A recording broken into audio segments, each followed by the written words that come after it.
De plus en plus de cas de cancer ont été reconnus comme étant liés aux pesticides. Alors, manque-t-on encore de preuves pour en interdire l'usage? J'ai interrogé Xavier Coumoul, toxicologue et chercheur à l'Institut national de la santé et de la recherche médicale en France. Peut-on ou non affirmer scientifiquement que le glyphosate présente un risque pour la santé humaine?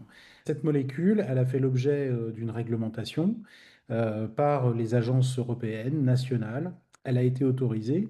Et en parallèle de ça, il y a des instituts comme l'INSERM qui ont conduit des expertises. C'est aussi le cas du Centre international de recherche sur le cancer.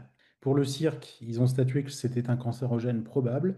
Et pour l'INSERM, il y avait une présomption de lien moyenne de développer un certain type de cancer du sang. Alors, comment explique-t-on que les agences réglementaires aient écarté ce risque? Ce sont des entités qui vont, lorsqu'un fabricant de pesticides souhaite commercialiser un produit, demander à ce que ce fabricant fasse lui-même des tests.